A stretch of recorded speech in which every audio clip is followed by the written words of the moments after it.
Assalamualaikum warahmatullahi wabarakatuh. Sahabat Muslim, kali ini kita akan membahas beberapa hadis Nabi Muhammad SAW seputar wabah dan virus dan keutamaan orang-orang yang gugur dalam keadaan terkenal atau dalam masa wabah. Maraknya virus wabah COVID-19 yang menyebar dengan pesat di seluruh dunia saat ini telah menjadi pertanda kebesaran Allah Subhanahu wa Ta'ala, sekaligus sebagai peringatan untuk kita umat manusia untuk lebih mendekatkan diri kepada Allah Subhanahu wa Ta'ala. Sebelum kita lanjut, jangan lupa like, comment, share, dan subscribe, dan aktifkan lonceng notifikasi agar kamu selalu mendapat notifikasi terbaru dari channel Indahnya Hadis.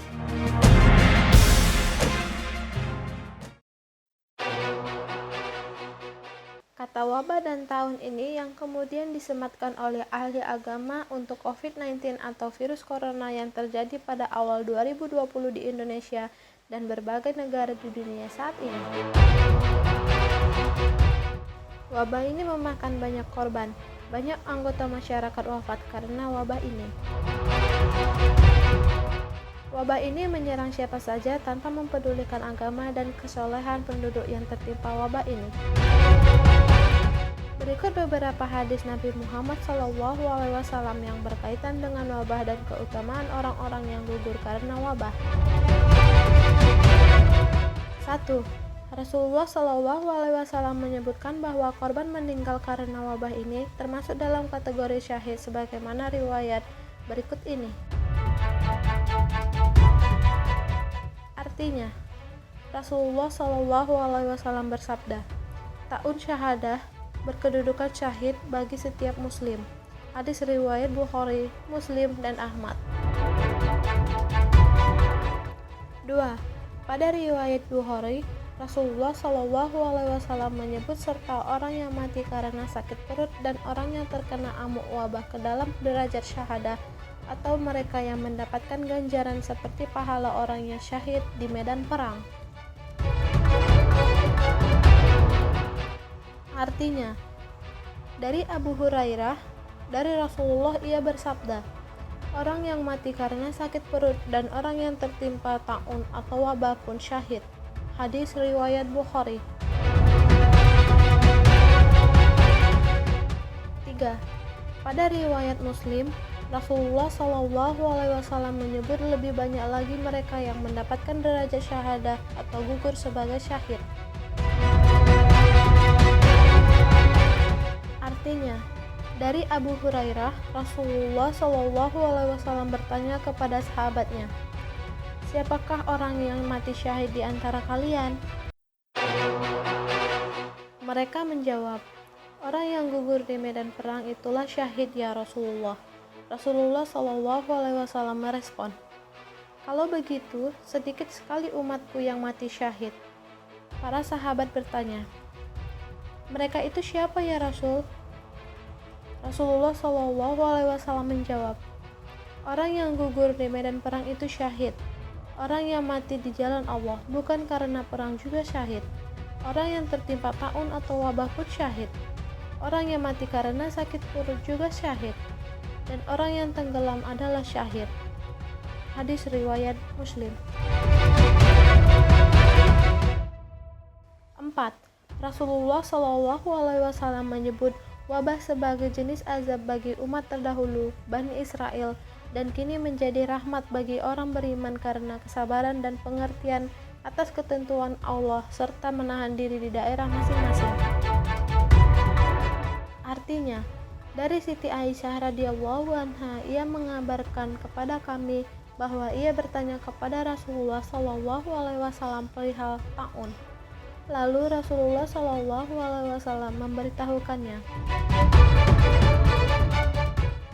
Zaman dulu ta'un adalah siksa yang dikirimkan Allah kepada siapa saja yang dikehendaki olehnya. Tetapi Allah menjadikannya sebagai rahmat bagi orang beriman. Tiada seorang hamba yang sedang tertimpa ta'un kemudian menahan diri di negerinya dengan bersabar seraya menyadari bahwa ta'un tidak akan mengenainya selain karena telah menjadi ketentuan Allah untuknya. Niscaya ia akan memperoleh ganjaran seperti pahala orang yang mati syahid. Hadis riwayat Bukhari. 5.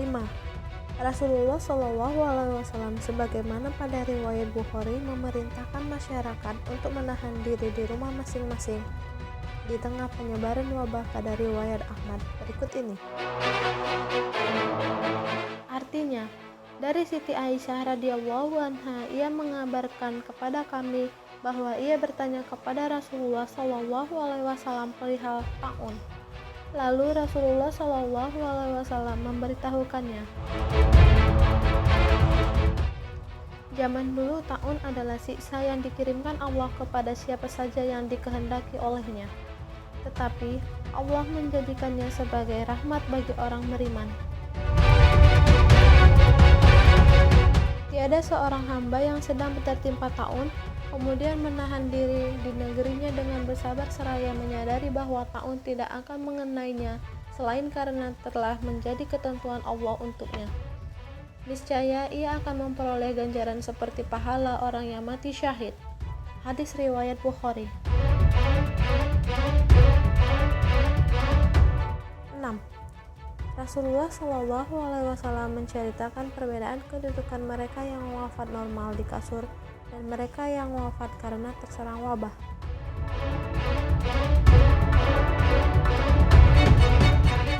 Artinya, Rasulullah bercerita orang mati syahid yang gugur di medan perang dan orang yang meninggal di kasur mengajukan perkara kepada Allah perihal mereka yang mati karena taun.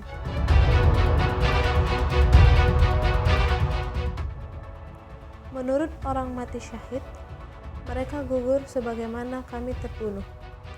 Sedangkan menurut orang yang meninggal di kasur, saudara meninggal di kasur karena taun sebagaimana kami juga meninggal di kasur kami. Allah menjawab, perhatikan kepedihan luka mereka yang kena taun. Jika luka mereka menyerupai luka mereka yang gugur di medan perang, maka mereka bagian dari syuhada. Tetapi mereka akan bersama orang yang meninggal di kasur jika luka mereka serupa dengan mereka yang wafat di kasur. Hadis riwayat An-Nasa'i dan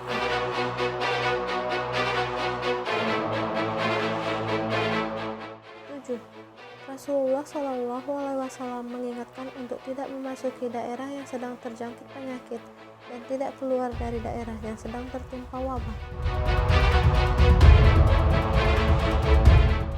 Artinya, dari Abdullah bin Amir bin Rabi'ah, Umar bin Khattab radhiyallahu anha pernah menempuh perjalanan menuju Syam. Ketika sampai di Syam, Umar mendapat kabar bahwa wabah sedang menimpa wilayah Syam. Abdurrahman bin Auf mengatakan kepada Umar bahwa Rasulullah SAW pernah bersabda, bila kamu mendengar wabah di suatu daerah, maka kalian jangan memasukinya. Tetapi jika wabah terjadi di daerah kamu berada, maka jangan tinggalkan tempat itu.